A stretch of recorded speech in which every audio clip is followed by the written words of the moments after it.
Pernah nggak sih kamu tuh ngerasa capek bukan karena kerjaan, bukan karena tugas, tapi karena diri sendiri? Capek karena ngerasa gagal terus buat konsisten. Pagi-pagi semangat banget bikin to-do list, nulis resolusi, dan bilang ke diri sendiri mau berubah. Tapi nggak lebih dari sebulan, malah balik lagi ke mode awal. Dan itu nyakitin ya, karena kita jadi mikir, apa aku emang nggak bisa konsisten ya? Atau aku emang udah pemalas dari sananya? Padahal, no, you are not broken, you are not lazy, you are just human. Dan di video ini aku tuh pengen ngobrol, nggak bakal ngasih teori tinggi-tinggi kok. Aku cuman pengen ngebahas santai, kenapa sih kita susah banget buat konsisten. Dan lebih pentingnya lagi, di sini kita bakal ngebahas gimana caranya tetap jalan, walaupun capek, walaupun sedih, walaupun nggak selalu semangat. Kadang kita terlalu keras sama diri sendiri, dan lupa bahwa otak manusia itu nggak didesain buat suka tantangan. Otak kita tuh didesain buat survive, bukan grow. Jadi wajar banget kalau kita lebih milih scrolling HP daripada ngerjain sesuatu yang berat. Karena scrolling itu gampang, familiar, dan ngasih dopamin. Sedangkan belajar hal baru, gak nyaman, butuh effort, dan gak langsung kelihatan hasilnya.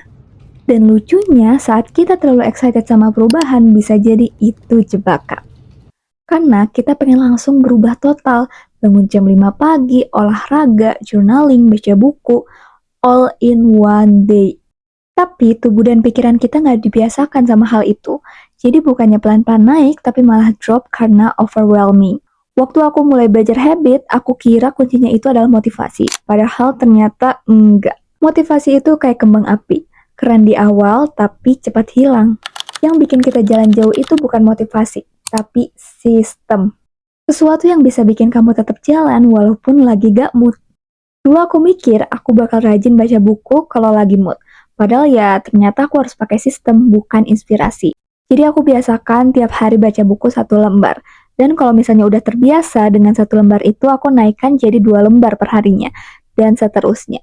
Konsistensi itu bukan soal bisa lakuin hal banyak, tapi bisa berulang. Coba deh bayangin kamu selalu sikat gigi 2 kali sehari dalam 5 tahun. Itu tuh bukan karena kamu lagi excited, tapi itu udah jadi sistem, udah jadi kebiasaan. Habit yang kuat itu bukan karena kamu niat terus, tapi kamu nggak ngasih pilihan ke diri kamu sendiri selain ngelakuin hal itu. Dan satu hal penting, evaluasi. Kadang kita tuh stuck bukan karena kita gagal, tapi karena kita nggak pernah berhenti sejenak dan tanya ke diri sendiri. Kenapa ya minggu kemarin aku bisa berhenti ngelakuin hal ini? Apa yang aku nggak enjoy dari habit ini? Refleksi kecil kayak gitu bisa banget jadi titik balik. Makanya aku selalu biasain journaling 5 menit. Biar tahu aku hari ini seperti apa, ngerasa bagaimana, dan hal baik apa yang bisa bikin ngerasa aku bahagia. Tapi yang paling susah justru bukan di teknisnya, tapi gimana caranya kita lembut ke diri sendiri. Kadang kita tuh kalau lagi ngerasa gagal dikit langsung ngehukum diri sendiri. Padahal progres itu bukan soal jalan lurus, tapi soal jatuh tapi terus bangkit berkali-kali. Yang konsisten itu bukanlah orang yang gak pernah absen, tapi adalah orang yang tahu gimana caranya balik lagi. Banyak orang mikir, aku harus bisa konsisten biar jadi orang sukses. Tapi aku malah percaya sebaliknya. Kita mulai konsisten saat kita mulai percaya bahwa kita adalah orang yang layak bertumbuh. It's not just about doing the habit, it's about becoming the kind of person who does it. Kalau kamu pengen rajin olahraga, stop mikir aku harus olahraga tiap hari. Tapi mulai mikir, aku peduli sama tubuhku, jadi aku mulai rajin olahraga tiap hari.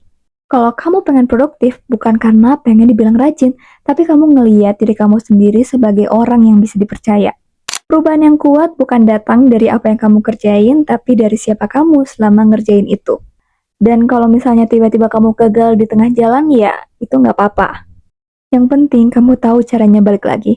You pause, you breathe, and you begin again. So, kalau hari ini kamu lagi di titik ngerasa, kok aku gagal lagi ya? Tarik napas, duduk bentar, terus mulai lagi. Gak usah nunggu hari Senin, gak usah nunggu motivasi, cukup lakuin satu hal kecil yang bermakna di hari itu juga. Coba deh sebelum video ini selesai, kamu pikirin satu habit kecil yang bisa kamu lakuin berulang kali dari mulai besok, lusa, dan seterusnya. Gak usah langsung yang ribet, bisa dari yang simpel aja, dimulai dari baca buku 1 halaman, jalan kaki 5 menit, atau journaling 3 kalimat. Hal kecil yang bisa kamu ulang itu adalah sesuatu yang bisa menjadi besar nantinya. So, segitu aja untuk video hari ini. So, segitu aja untuk video hari ini. Aku harap kalian suka dengan videonya dan tentunya relate. Semoga dengan video ini kalian bisa jadi lebih konsisten ke depannya. Nah, kalau misalnya kalian pengen request ke depannya aku bahas apa, boleh langsung komentar ya di kolom komentar. Dan jangan lupa buat subscribe juga biar nggak ketinggalan info dan video yang lainnya. So, bye-bye. See you at the next video.